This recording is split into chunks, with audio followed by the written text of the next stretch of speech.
Hi అండి అందరికీ. అందరు బాగున్నారా? నేను చాలా బాగున్నానండి. ఈరోజు మా ఇంట్లో తలకాయ కూర అండి. 2 తలకాయలు తెచ్చాము. జార్ఖండ్లో తలకాయలు బాగుంటాయని చెప్పాను కదండి. చాలా తక్కువ రేటుగా వస్తుంది. ఇక్కడైతే మాకైతే 1000 ఇలా ఉంటుంది, కనీసం 900 అయినా ఉంటుంది. అక్కడైతే 130 ఇలా ఉండేది. ఇప్పుడు కొంచెం ఇక్కడ కూడా కాస్ట్ అయిపోయింది. ఈ ఫస్ట్ ఇవ్వండి. ఇక్కడ ఏంటంటే తలకాయ మనమే చేసుకోవాలి, వాళ్ళు చెయ్యరు. ఈ మసాలా అండి, లవంగాలు, దాల్చిన చెక్క, పలువ పువ్వు, జీలకర్ర అన్నీ వేసుకోవాలండి. అల్లం వెల్లుల్లి పేస్టు ముందుగా ఇవి వేసి కొంచెం నీళ్ళు వేసి మిక్సీ చేసుకోవాలి. అలాగే కుక్కర్లో వండుకుంటే బాగుంటుందండి. ఇది కుక్కర్లో మెంతులు, జీలకర్ర, ఆవాలు, కరివేపాకు, ఎండుమిర్చి వేసి ఫ్రై చేసుకోవాలి. ఎందుకంటే ఇది పులుసు అన్నమాట, తలకాయ పులుసు అన్నమాట. చాలా అంటే చాలా బాగుంటుంది. ఇగురు కూడా చాలా బాగుంటుంది. కాకపోతే మేము ఎక్కువ పులుసు తీస్తాము. ఇంతకుముందు కూడా నేను వీడియో పెట్టాను. అలాగే అల్లం వెల్లుల్లి పేస్టు, ఉల్లిపాయలు కట్ చేసి మిక్సీ వేసుకొని పేస్ట్ చేసుకొని వేపుకోవాలి. అలాగే పసుపు, జీరా పౌడరు, కారం, ఉప్పు వేసుకోవాలి. సాల్ట్ వేసుకొని బాగా మళ్ళీ కలుపుకోవాలండి. అన్నీ వేసి ధనియాల పౌడర్, జీరా పౌడర్ వేస్తే చాలా బాగుంటుంది, టేస్ట్గా ఉంటుంది. ఇదిగోండి జీరా పౌడరు, ధనియా పౌడర్ అన్నమాట. ఇదిగోండి తలకాయ చేసి కడుక్కొని శుభ్రంగా కడుక్కున్నాము. చెప్పాను కదండి, తలకాయలు మనమే తెచ్చుకొని అవి కాల్చి శుభ్రంగా కడుక్కొని మళ్ళీ తీసుకెళ్తే వాళ్ళు కట్ చేసి తెచ్చి ఇస్తారు. మేమే తీసుకెళ్ళాలి, మళ్ళీ అప్పుడు ఇస్తారనమాట. వాళ్ళు కాల్చి శుభ్రం చేయరు, తలకాయ ఇచ్చేస్తారనమాట. ఇక్కడ చేసి మట్టుగా ఇవ్వరు, తెచ్చుకొని మనం కాల్చుకొని చేసుకోవాలి శుభ్రంగా. అప్పుడు మాత్రం మళ్ళీ తీసుకెళ్తే కూర కొట్టి ఇస్తారనమాట. ఇక్కడ వాళ్ళకి చేస్తారు, మాకు అలా కాదు, వాళ్ళే శుభ్రం చేసి కాల్చి ఇస్తారనమాట. ఇదిగోండి చింతపండు పులుసు అనమాట.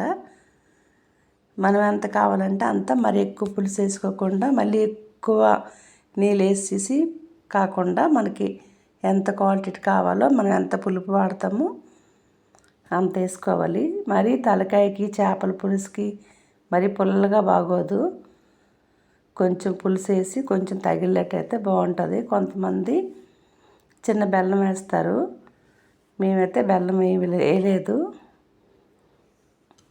ఇదిగోండి చింతపండు గుజ్జు తీసి వేసుకొని బాగా కలుపుకొని మూత పెట్టుకోవాలి.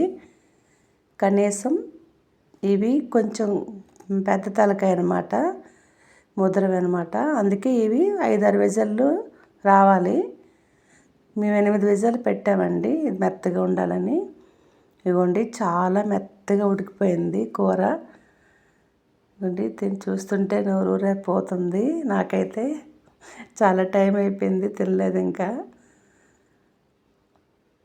ఇదిగోండి ఇలాగా బాగుంది, ముక్క మెత్తగా ఉడికిందండి, చాలా బాగుంది.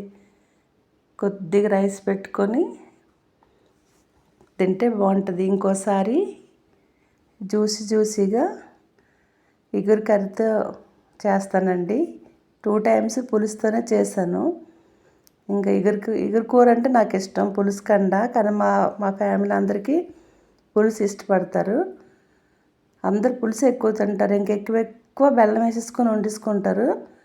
నాకు అంతగా నచ్చదు, నాకు ఇగురు అంటే ఇష్టం అనమాట. జ్యూసీగా బాగుందండి. ఇది కూడా చాలా అంటే బాగా చేసింది. నేను వచ్చేటప్పుడు ఇక్కడ ఎవరు వచ్చిన తలకాయ ఖచ్చితంగా తింటాము, ఎందుకంటే తక్కువ అనమాట. మాకు అక్కడ చాలా రేట్ ఎక్కువ, అందుకే ఇక్కడ తెచ్చుకుంటాం అనమాట. ఇది ఇక్కడ బ్యాంగిల్స్ అన్నీ బాగుంటాయండి, పాపల దగ్గర నుంచి. నేను ఇక్కడ నుంచే తీసుకెళ్ళి ఈ వచ్చిన ఎండలకని నేను అక్కడే అమ్ముతున్నానండి. ఎక్కువ స్నాక్స్ చేయలేకపోతున్నాను.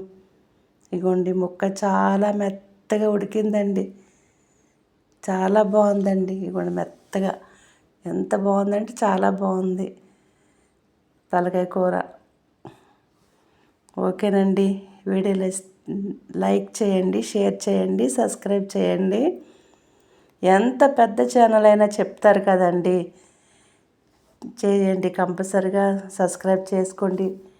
2000 వరకు చూస్తారు. ఒక్కొక్క వీడియో అయితే 4000 వరకు చూస్తారు. కానీ సబ్స్క్రైబ్ మాత్రం చేయట్లేదండి. ప్లీజ్ చేయండి. చిన్న ఛానల్ కూడా కొంచెం మాలాంటి కూడా కొంచెం ఛాన్స్ ఇవ్వండి ప్లీజ్. ఇంకేం కాదు, ముందుకు వెళ్తుంటాం అన్నమాట మేము కూడా. ఓకే, బాయ్ అండి.